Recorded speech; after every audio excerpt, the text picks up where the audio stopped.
Hi എല്ലാവർക്കും നമ്മുടെ food കോർട്ടിലേക്ക് വീണ്ടും സ്വാഗതം. ഇന്ന് ഞാൻ വന്നിട്ടുള്ളത് കലത്തപ്പം അല്ലെങ്കിൽ കുക്കറപ്പം എന്നൊക്കെ പറയുന്ന മലബാർ സ്പെഷ്യൽ ആയിട്ടുള്ളൊരു റെസിപ്പിയാണ്.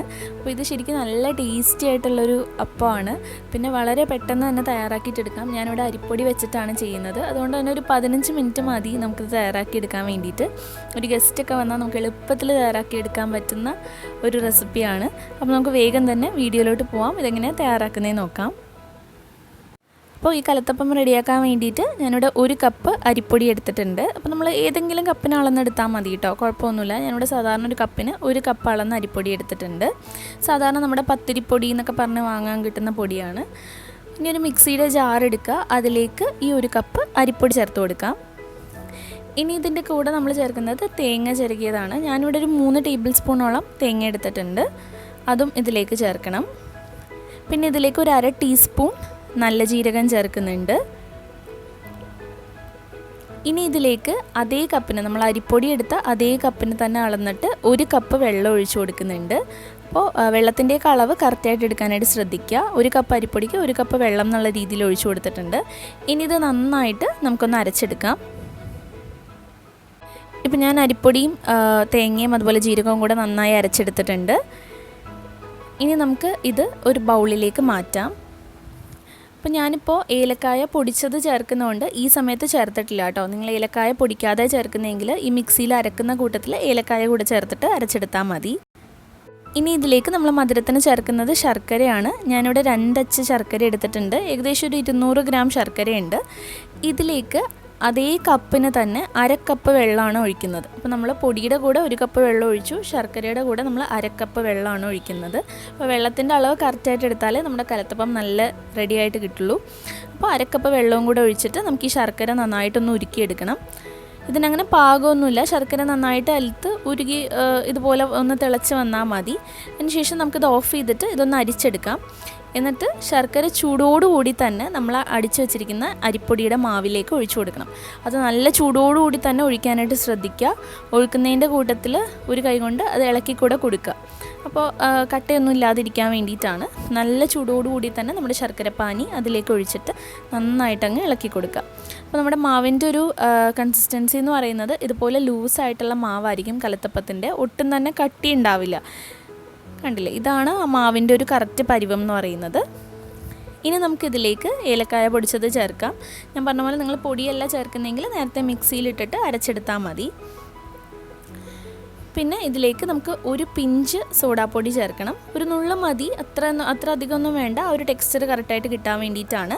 അതുപോലെ തന്നെ 1 നുള്ള് ഉപ്പും ചേർത്ത് കൊടുക്കുക. ആ മധുരം ഒന്ന് ബാലൻസ് ചെയ്യാൻ വേണ്ടിയിട്ടാണ്, എന്നാലേ ആ കറക്റ്റ് ടേസ്റ്റ് കിട്ടുള്ളൂ. അപ്പോൾ 1 നുള്ള് ഉപ്പും ചേർത്തിട്ട് നന്നായിട്ടൊന്ന് മിക്സ് ചെയ്ത് കൊടുക്കുക. ഇപ്പോൾ നമ്മുടെ കലത്തപ്പത്തിൻ്റെ ബാറ്റർ റെഡി ആയിട്ടുണ്ട്. ഈ രീതിയിലാണ് ബാറ്റർ ഇരിക്കേണ്ടത്, എന്നാൽ മാത്രമേ കലത്തപ്പം നല്ല റെഡിയായിട്ട് കിട്ടുള്ളൂ. ഇനി നമ്മൾ കലത്തപ്പം റെഡിയാക്കി എടുക്കുന്നത് ഒരു കുക്കറിലാണ്. കുക്കറിലേക്ക് ഒരു 3 ടേബിൾ സ്പൂൺ നെയ്യ് അല്ലെങ്കിൽ വെളിച്ചെണ്ണ ഒഴിച്ചു കൊടുക്കാം. രണ്ടാണെങ്കിലും കുഴപ്പമില്ല. എന്നിട്ട് നന്നായിട്ട് ഇതുപോലെ കുക്കറിൻ്റെ എല്ലാ ഭാഗത്തും ഒന്ന് ചുറ്റിച്ചു കൊടുക്കുക. അത് സൈഡിലൊന്നും ഒട്ടിപ്പിടിക്കാതിരിക്കാൻ വേണ്ടിയിട്ടാണ്. ഇനി കുക്കർ അത്യാവശ്യം നല്ല ഫ്ലെയിമിൽ വെച്ചേക്കാണ്, നല്ലോണം ചൂടാവട്ടെ. ഈ എണ്ണയിലേക്ക് നമുക്ക് കുറച്ച് തേങ്ങ ചെറുതായിട്ട് കൊത്തി അരിഞ്ഞിട്ടുള്ളതാണ്, അതൊന്ന് നമുക്ക് ചേർത്തിട്ട് വറുത്തെടുക്കാം. അപ്പോൾ തേങ്ങയും ഉള്ളിയും നമ്മൾ കലത്തപ്പത്തിൽ ചേർക്കാറുണ്ട്. അപ്പോൾ ഞാൻ തേങ്ങ കുറച്ച് ഒന്ന് മൊരിഞ്ഞ് വരുന്ന ആ ഒരു സമയത്താണ് ഇതിലേക്ക് ഉള്ളി ചേർക്കുന്നത്. അല്ലെങ്കിൽ ഉള്ളി ആദ്യം തന്നെ പെട്ടെന്ന് കരിഞ്ഞു പോകും, നമ്മുടെ തേങ്ങ നന്നായിട്ട് വറുത്ത് കിട്ടില്ല. അപ്പോൾ തേങ്ങയൊക്കെ ഒന്ന് വറുത്ത് റെഡിയായി വരുന്ന സമയത്ത് നമുക്കിതിലേക്ക് ഒരു 3-4 ഉള്ളി, ചെറിയുള്ളി ചെറുതായിട്ട് അരിഞ്ഞിട്ടുള്ളതാണ്, അതുകൂടെ ചേർത്തിട്ട് ഒന്ന് ഒരു ബ്രൗൺ കളർ ആവുന്നവരെ നമുക്ക് നന്നായിട്ടൊന്ന് വറുത്തെടുക്കാം. അപ്പോൾ നമ്മുടെ തേങ്ങയും ഉള്ളിയൊക്കെ നന്നായി ഇവിടെ വറുത്തെടുത്തിട്ടുണ്ട്.